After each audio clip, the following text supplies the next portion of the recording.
I used to go out with this one girl named Layla. We were very close at one point in time, and we were together for a full 2 years. Which was a long time for me, considering we were high schoolers, and that most of my friends and their significant others wouldn't last more than 2 months, at best. We ended up mutually breaking up for about a month though, because we were both going to different colleges, and at the time we weren't sure it was going to work. We were both living on campus, and her college was a 2-hour drive from mine. So with going to school and working an almost full-time job, there was just too much going on, and we didn't think that it would work out, plain and simple. I'm one of those people that needs time alone in order to be happy in my relationship, and I feel like that's pretty normal. Even though we were broken up, with me working and going to school, I felt like I didn't have enough me time anyways, and we ended up getting back together a little over a month after we broke up. So basically, we were going to try and work on a relationship. After all, I really cared about her dearly, and I thought she was the one I wanted to spend the rest of my life with. So fast forward another month. I left campus to go visit my family for the week, because I missed them and I wasn't used to spending large amounts of time away from them. My family and I are very close. I have 2 brothers, 1 sister, and of course my parents. I'm the oldest of the bunch, so I'm sort of like the role model for all of my siblings. My family lives in your average suburban American home, in a nice calm neighborhood, and it was just nice to be back home. I told my girlfriend Layla that I was going home for 2 weeks to spend time with my family, and she was really happy for me and supportive. So nothing out of the ordinary just yet. But on my 3rd or 4th night at my parents' house, I noticed my girlfriend was starting to act weird. I could just tell there was something wrong by the way she was texting me. She ensured that nothing was wrong, but I knew deep down that she was lying. She ended up asking me if I wanted to hang out for the day, and I told her that I would love to, but I already made plans to take one of my little brothers to the rec, so we could go swimming and play basketball. That was when everything took a sharp turn. She started blowing my phone up with messages, and it got to the point to where I couldn't even finish reading a message before she would send another one, therefore not even allowing me to reply.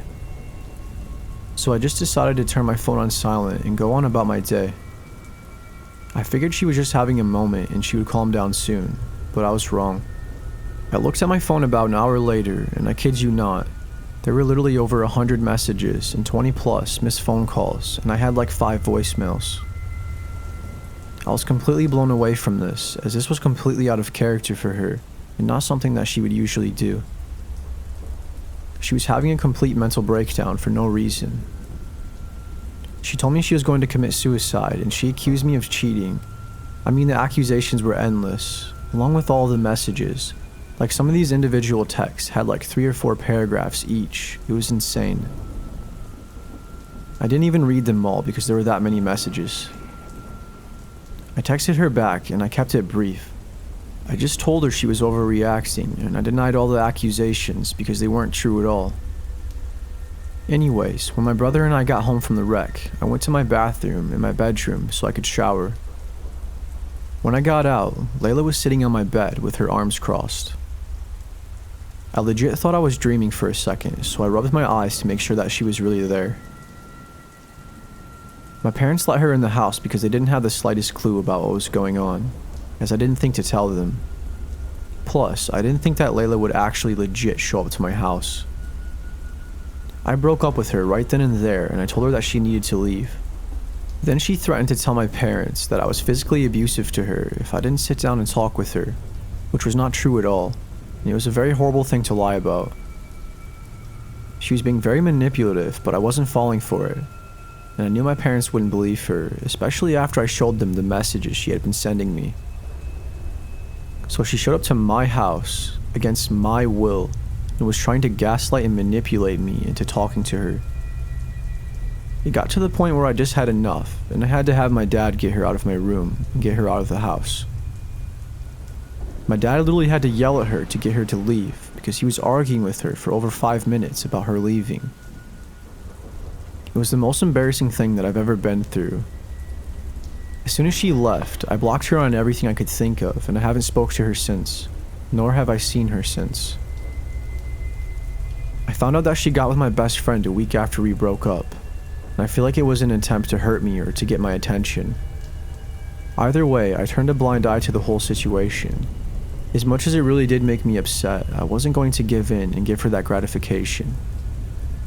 I cut them both completely out of my life, even my best friend, because obviously he wasn't my best friend if he could do that to me. I've since made way better friends, and I've been way happier. As for Layla though, I'm not so sure she could say the same. I've been getting random message requests from her on Instagram because she keeps making new accounts to try and reach out to me. One of the times she reached out, she actually apologized to me. And another time she was completely going off the rails, telling me about how much she hated me. It's just crazy because at one point, this was the girl I wanted to spend the rest of my life with. I just never saw her as the person that she truly was. I'm glad she showed me before we had kids, or ended up getting married or something. I truly dodged a bullet there.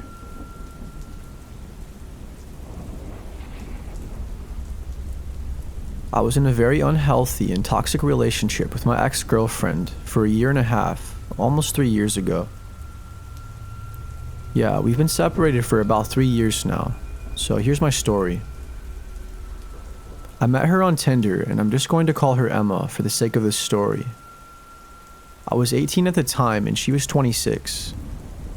We chatted on Tinder for like 2 or 3 hours, and then we decided that we wanted to hang out. She was like 40 minutes away from me though, and neither of us had cars. So I asked my mom if she would take me to her house, and I sort of just told her I was going to a friend's. Because there was no way in hell she would have took me over there if she knew I was going to meet with a 26-year-old girl from Tinder. Within a half an hour of being there, she gave me an ecstasy pill. For those of you that don't know, it's like a club drug. A drug that you take at parties, and it's supposed to make you feel good and get pumped up. I had heard about ecstasy before, but I had never done it before at that point in time, so it was my first time doing it. We had a good night and we had lots of fun. So skip forward to about 2 weeks, I'm still at Emma's house. Pretty much the whole time I was there, we were just getting drunk and going to parties. I asked her to be my girlfriend and she said yes. We were pretty much already together, but just to make it official, you know, I asked her. My mom didn't take it very well, however she actually eventually accepted us being together. I think she was mostly just upset because she felt like I lied to her. Anyway, she had no idea about what was going on behind closed doors. She had no clue about the drugs and alcohol we were doing or any of that. Throughout our 1.5-year relationship, almost every single bit of it was toxic. It was toxic from the minute it started even. I would say at least 50% of the time, we were messed up on something. Whether it was alcohol, weed, ecstasy, you name it. There were tons and tons of other things that happened between us as well, but I'm just going to get to the main part of the story. Skip forward to the day we broke up, we got into an argument. She started accusing me of cheating, and she said that she went through my phone and read messages between me and a best friend of mine that I've had since I was like 12 years old. She was accusing me of flirting with her back and forth, and she kept saying that I liked this girl. She was just going absolutely crazy on me. She was throwing things all around in the house and breaking stuff. I tried my best to calm her down, and I took her to our room because we literally had company over. My best friend was there, along with his girlfriend and my dad, and some of Emma's friends were there as well. We were just having a small party, and we were all drinking and just having a good time. I was starting to get embarrassed by Emma's behavior though, as my best friend witnessed the whole thing. Everybody else was outside though, in the backyard by the fire, and I didn't want them seeing what was going on, so I tried to calm her down like I said. When we got into the room though, that's when she really lost it. She started hitting me and throwing things at me, and threatening me with a kitchen knife that she picked up. She even started chasing me around the room with it. I ran outside and grabbed my dad to let him know what was happening. But then my dad and her got into a screaming match, and she even threatened him with a knife. Eventually my dad and I left with my best friend and his girlfriend, and I never saw her again after that. She's been trying to get in contact with me ever since we broke up, even though she has a kid now and she's married. She still tries to talk to me, which I have ignored her every single time.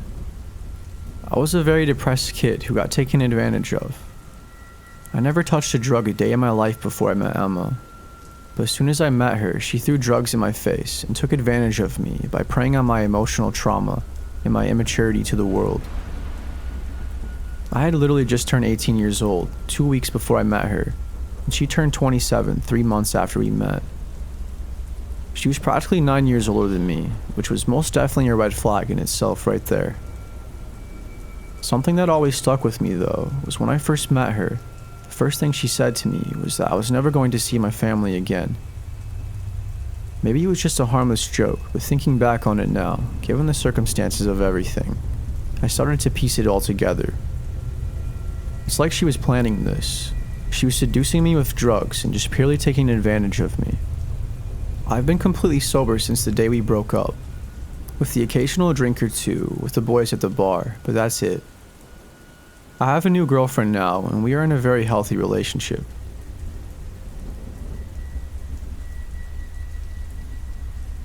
When I was 22, I moved to a new city, only 20 minutes away.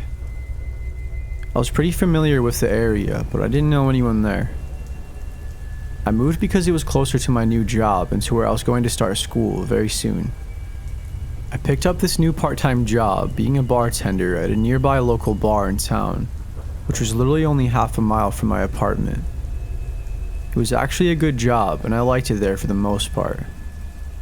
I would make anywhere from $180 and even up to $300 a night sometimes. I only worked 3 days a week, Monday, Wednesday, and Friday. One of my coworkers, who was also a bartender, only worked on Fridays with me. I kind of liked him because he was really handsome and charming, and he was always a gentleman. He was my type, and his name was Noah, but he had a girlfriend, so I never made any advances towards him out of respect for him and his relationship. But I kept my thoughts in the back of my mind. One Friday at work, I could tell he was upset and that there was something wrong because he wasn't being himself. I asked him if he was alright, and he told me that he was all good and that he wasn't sure why I was asking him that. He told me he was just tired. A little bit later, when I went outside for my break, I noticed he was outside as well and that he was crying.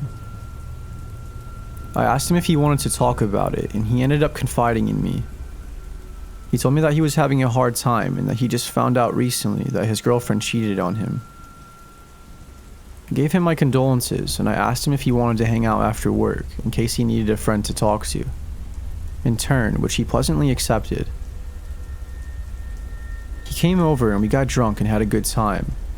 But over time, the more drunk he got, the less I wanted to be around him, if I'm being honest.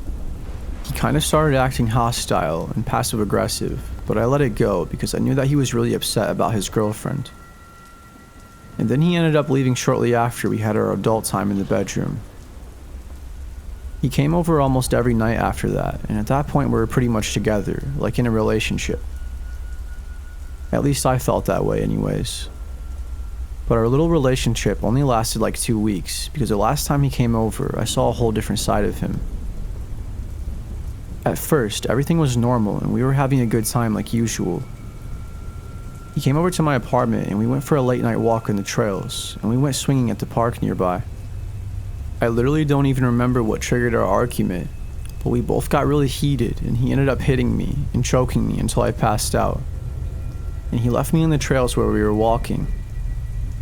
Some kid eventually came across me while riding his bike through the trails, and he helped me by calling the cops and getting me to safety. I later found out that Noah's girlfriend never cheated on him and that he had just been physically abusive to her the whole relationship, and it led to her breaking up with him and him not accepting the fact after. He just hates women as far as I understand. As much as I despise him, I really hope that he gets the help he needs, not only for his sake, but for the sake of the women he will meet in the future too.